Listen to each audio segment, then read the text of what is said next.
Challenge President Obama for the White House. He is the president and the CEO of the New Voice, Inc.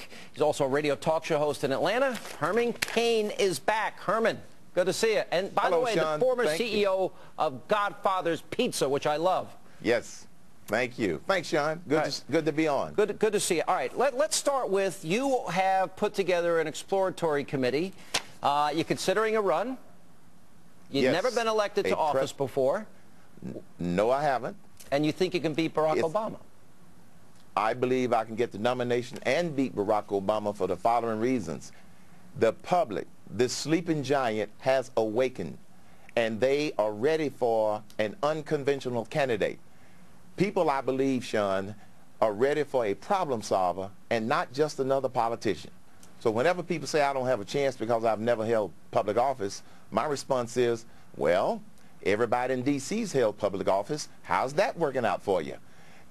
What we saw on November 2nd, I believe, Sean, is going to continue all the way into 2012. You know, it's interesting, and there's this new group, Anita Moncrief, and I spoke to her early today, and she's formed a new group in Houston, the first black Tea Party in the country. You spoke at a lot of Tea Party events. You were one of the most popular and requested speakers for these events.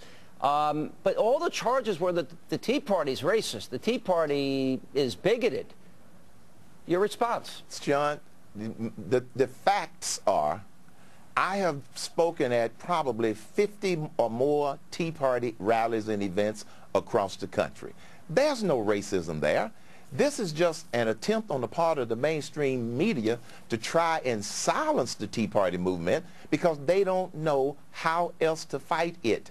I mean, I've been in probably, 24 different states giving speeches to Tea Party people. And the thing that resonates with them all the time is limited government, let the free market system do what it does, and Washington, D.C., stop being so arrogant and listen to the people. And like you said in that somebody said in the previous segment, the arrogance of Harry Reid to say he won't even bring the repeal legislation to the floor, this is what's fueling this sentiment across the country, and this is what, based upon a lot of other factors, I've formed this presidential exploratory committee.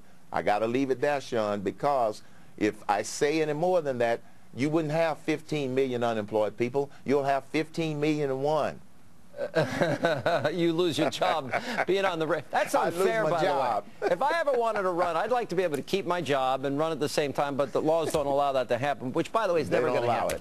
All right, it was interesting. I read an article about you, and somebody came up to you and said, were you arrogant enough to be president? Now, I know you a long time. I know you're anything but arrogant, but I thought the question was interesting. Your response?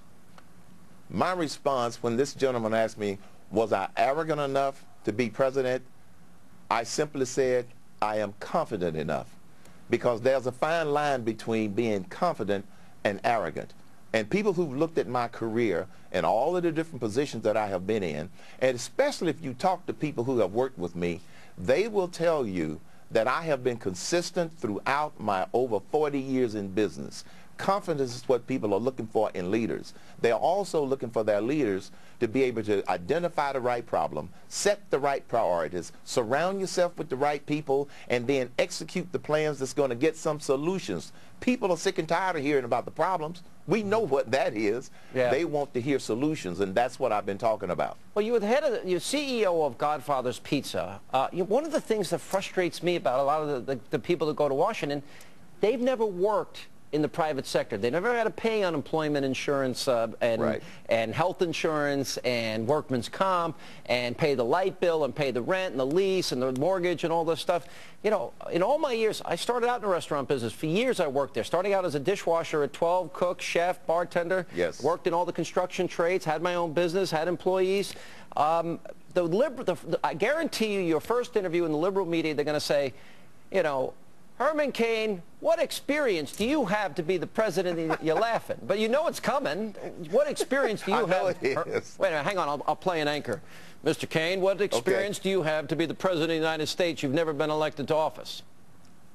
Never being elected to office is a good thing. My experience is solving problems and growing businesses, creating jobs, and making this country much stronger. That's what my experience is. The fact that I haven't had political experience, the American people are saying that's okay. That could be a good thing. Yeah, did I read it correctly? Is Ann Coulter saying that if Chris Christie doesn't run, you're her choice? Yes, she did. It shocked me just as much as it shocked some others. She, as you know, she really likes Chris Christie, but she tweeted on her Twitter account today, and she quite honestly said that I would be someone that she could support if Chris Christie doesn't run. You know, so it was quite a nice compliment. Our own Mike Huckabee here on the Fox News channel said, listen, it's probably going to be a lot tougher to beat Barack Obama than some people think. Do you think it's an easy task, a difficult task? Do you think he's, do you think he's going to rebound in terms of his popularity?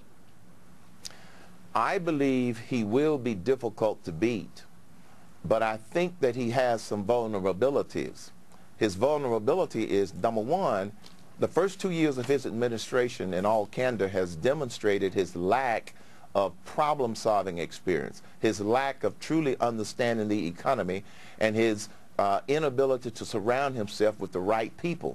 You've shown the statistic on your show, Sean, that only 7% of the appointees by Barack Obama have had a real job. That's a problem. So if you don't surround yourself with people who had a real job, and you've never had a real business job where you had to solve problems and sign a paycheck, guess what?